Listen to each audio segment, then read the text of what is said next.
Fala galera, beleza? Aqui é o Wagner Rambo do WR Kits Channel e este é mais um vídeo de engenharia eletrônica, a nossa clássica videoaula de sexta. Na aula de hoje nós temos uma aplicação para todos vocês que trabalham com projetos envolvendo PWM. Uma ideia bem interessante para você gerar sinais PWM, podendo utilizar circuitos contadores ou mesmo microcontroladores que não têm hardware PWM.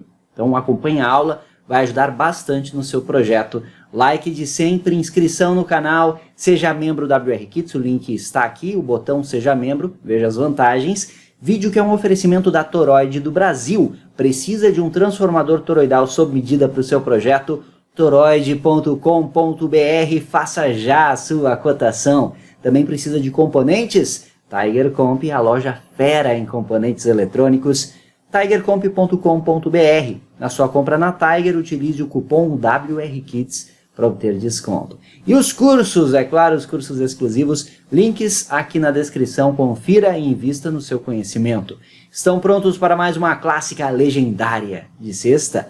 Let's get started!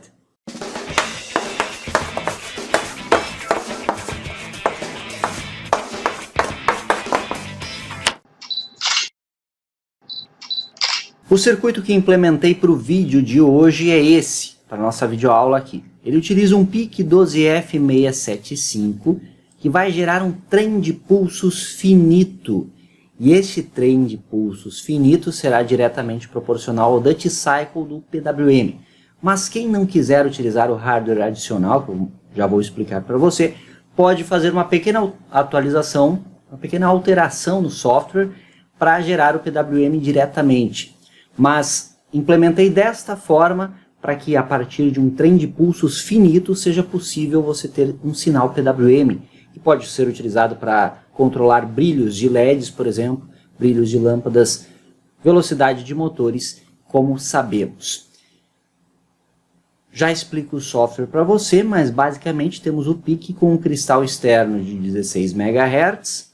Na sua entrada analógica 2 está conectado o potenciômetro de 100K, um potenciômetro linear que vai variar a tensão da entrada analógica e vai variar o duty cycle, vai ser diretamente proporcional ao duty cycle, pois aumenta e diminui o número de pulsos. Então imagine que você tem um trem de pulsos finito que vai estar repetindo esse trem de pulsos, vamos supor 10 pulsos a cada tantos milissegundos. Nós temos com isso uma certa frequência em que ocorrem esses pulsos finitos. Então, para conseguirmos, a partir desses pulsos, gerar um sinal PWM, apenas um sinal em nível alto e outro em nível baixo, na mesma frequência, lembram que os pulsos estão ocorrendo na mesma frequência, nós temos esse hardware adicional aqui. Que, como dito, eu vou mostrar uma alteração simples no software para quem não quiser utilizar o hardware adicional. Mas a grande vantagem desse hardware aqui é garantir maior estabilidade, pois estamos utilizando o Schmitt Trigger, e também para quem quiser gerar o trem de pulsos a partir de circuitos digitais discretos. Então deixo como dica aí para você. Passamos o trem de pulsos por um buffer Schmitt Trigger, como você pode ver aqui, as portas NAND do 4093 ligadas como inversoras. E o grande segredinho está aqui, ó, nestes três componentes, D1, C5 e R1. Estes três componentes formam um detector de envoltória. Bem interessante, não concorda? Dessa forma, o trem de pulsos finito, tomando como exemplo aqueles 10 pulsos, vai ter a sua envoltória coletada neste nó aqui do capacitor C5. Então, nós teremos um sinal subindo para high, uma pequena perturbação ali em high, que é a tensão sobre o capacitor, que o diodo garante essa retificação do meu sinal pulsante. Beleza? E R1 vai descarregando o capacitor, além de ajudar na polarização também do diodo. E esse sinal que sobe, fica pulsando e depois desce, que é a descarga do capacitor, vai ser enquadrado em outro buffer Schmitt Trigger, formado pelas duas portas que sobram do mesmo 4093, e teremos aqui um sinal PWM bem bacana, bem estável, como logo mais veremos na prática aqui no laboratório. E basicamente é isso. Basicamente é isso. Aqui temos capacitores de desacoplamento. Este projeto, essa ideia pode ser utilizada em casos também que você não tenha hardware PWM, um microcontrolador. Existem muitos que não têm, ou muitos que têm uma quantidade limitada de saídas PWM. E aqui você pode ir adicionando novas saídas. Vamos ver no software e você já vai entender. Eu estou aqui no micro C. No GP1 é o meu pulse, que é o sinal de trem de pulsos. Minha saída, que vai gerar os trem de pulsos equivalentes ao Dutch Cycle. E a entrada analógica 2 aqui nesse define. Minha variável global de Dutch armazena o Dutch Cycle.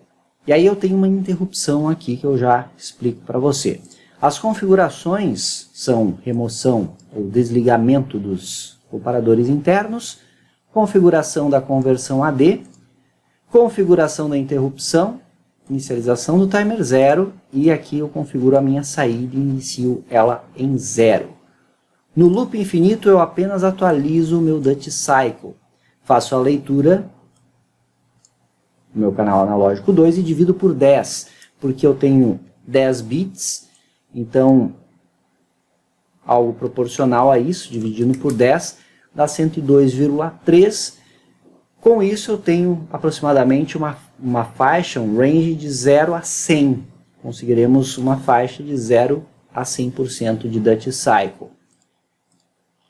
Aí, quando eu desvio para o vetor de interrupção no estouro do timer 0, eu reinicio ele, e esse reinício, junto com o prescaler, junto com o ciclo de máquina do processador, 16 MHz dividido por 4, 1 sobre 250 nanosegundos é o ciclo de máquina, nos dá a frequência do PWM. Aqui eu ajustei para em torno de 1 kHz. Aproximadamente aí 1 kHz, que é uma frequência padrão para muitas aplicações, controle de motores, brilho de LEDs. Então eu tenho um contador auxiliar aqui do tipo unsigned short, estático, que vai incrementando com a minha base de tempo. Quando chega em 100 ele volta para 0, portanto a faixa dele é 0 a 100. Estamos varrendo este contador e aí eu faço aqui nesta linha o meu trem de pulsos, invertendo o estado da saída pulse, que no caso aqui colocamos no GP1, enquanto o contador for menor que o Dutch ajustado. Ele vai de 0 a 100, o Dutch está ali sendo ajustado mais ou menos entre 0 e 100, portanto eu consigo essa faixa de 0 a 100%. Else, se não, pulse igual a 0, ou seja, ele fica em low. Então, existindo o trem de pulsos, eu terei ali o meu Dutch, o percentual, ajustado pela entrada analógica, e quando passar dessa contagem, ele fica em 0. Então, eu tenho a frequência fixa e o Dutch variável. Você quer um sinal PWM limpo, sem precisar daquele hardware externo? Bem simples, você só altera essa linha aqui do código, setando a saída. Pronto, já tem um PWM, e o que é mais interessante é que você pode ter N PWMs aqui, de acordo com a saída ajustada. Então, poderia ter uma saída 2, 3, 4, e por aí vai, de acordo com as saídas do seu processador, e aqui comparar com o Dutch 2, 3, 4. Interessante, né? Mas aqui nós vamos trabalhar com esse trem de pulsos, porque é bem interessante essa questão do hardware, para nós recuperarmos esse sinal a partir do trem de pulsos e, de novo, a partir de um circuito discreto que tenha a possibilidade de gerar um trem de pulsos finito, você pode implementar um gerador PWM. Por isso que eu projetei esse hardware adicional e fiz o algoritmo desta forma. Mas saiba que você tem as duas alternativas com este arranjo aqui. Bora para a prática ver este PWM bacana funcionando. Venha comigo. Aí está o nosso hardware montado aqui na protoboard. Temos o PIC12F675, pode ser qualquer microcontrolador que você desejar, tá certo? É só adaptar o algoritmo. Quem fez o nosso curso de linguagem C sabe muito bem como portar códigos em C para diferentes processadores. Link na descrição, se não fez ainda recomendo demais. E deixo a dica adicional do nosso curso AVR Projetos Profissionais, que está muito bacana também. Estou conectando aqui um LED. Vamos ligar a alimentação do circuito e temos o LED aceso. E note que eu consigo ajustar o brilho, olha só. De 0 a 100%, ó. Estão vendo o ajuste ocorrendo? Olha só que legal. Portanto, quem não tem o osciloscópio, por exemplo, pode testar o PWM muito facilmente a partir de um simples LED com resistor. Aqui esse LED já tem o resistor ali inserido no terminal para facilitar os meus testes, ó. Mas está funcionando, conseguimos ver claramente. Aqui 0%, aqui 100%, eu consigo ajustar o brilho de forma intermediária. Bacana demais. Agora eu vou ligar o osciloscópio. Vamos ligar o canal 1 na saída PWM e o canal 2 na saída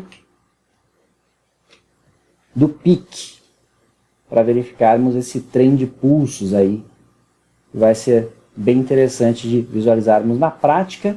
E depois eu vou mostrar aqui no detector de envoltória o sinal resultante. É bem bacana também de observarmos. E aí está o nosso PWM. Veja que ajustando aqui o potenciômetro, eu consigo 0 a 100%. Ó. E a frequência fica fixa. Conseguimos uma frequência em torno aí de 700 Hz, mais precisamente 678 aqui na prática, mas que já serve para muitas aplicações. Como você viu aí o controle do brilho. Então aqui conseguimos ver claramente que temos o trem de pulsos ocorrendo e eu consigo controlar o número de pulsos a partir da entrada analógica. E esse número de pulsos é utilizado para pegarmos a envoltória desse sinal e depois enquadramos com outro buffer Schmitt Trigger. Aí quem optar por alterar aquela linha do código para setar a saída, simplesmente terá um sinal PWM pronto já no seu processador. Que também é uma excelente opção para o seu projeto que não tem hardware PWM ou faltam saídas PWM. Tá aí, bem interessante mesmo. Vou ligar agora o osciloscópio na saída do detector. E esse é o sinal que temos, ó. Exatamente como previsto. Inicia-se o trem de pulsos e aí retificamos o sinal com o diodo, temos a carga e descarga do capacitor e quando finaliza aquele trem de pulsos, aquela sequência, eu descarrego o meu capacitor. Tá aqui a curva de descarga do capacitor. É legal que eu consigo manipular justamente pela adição dos pulsos, ó. 100%, 0% e os valores intermediários. E aí o Schmitt Trigger enquadra esse sinal nos níveis TTL bem definidos. E temos aqui o sinal descendo um pouquinho depois do último trem de pulsos, ó. Do último pulso, aliás, do trem de pulsos. Um pouco depois, por causa do processo de descarga do capacitor, como vimos na curva presente ali. E aí outro ponto que vale destacar é o seguinte, eu estou ajustando por uma entrada analógica, mas nada impede de você alterar a variável DUT no seu código a partir de botões, quando você utilizar um microcontrolador, a partir de um encoder 360, a partir da leitura de sensores, a partir de uma interface com UART, enfim, o método que você quiser. Eu sempre deixo isso bem claro, quando você tem uma variável no seu projeto e você consegue alterar o seu valor para obter algum efeito, nesse caso é a variação do Duty Cycle, essa variável pode ser manipulada das mais diversas formas, por meios digitais, por meios analógicos, que foi o caso aqui, através de leitura de sensores, através de uma comunicação serial. Então você pode pensar em várias aplicações. Aí está o nosso trem de pulsos que configuramos no software. Está funcionando bem. Conseguimos ver certinho aí o sinal de saída acompanhando esse trem de pulsos. Tem sexta, tem clássica sempre no seu WR Kits Channel. Espero que tenha gostado desta aplicação. Utilize em seus projetos com microcontroladores ou implemente um circuito gerador de trem de pulsos com este hardware interessante aqui para você ter o seu sistema PWM funcionando e aplicável aos seus projetos. Esse foi mais um vídeo de engenharia eletrônica, nossa clássica videoaula de sexta. Deixe aquele like de sempre, se inscreva aqui, compartilhe o conteúdo com todos os interessados. Isso é engenharia, o uso intencional da ciência. Por hoje é isso, eu vou ficando por aqui. Tenham todos um ótimo final de semana, bons projetos, aquele abraço e até a próxima.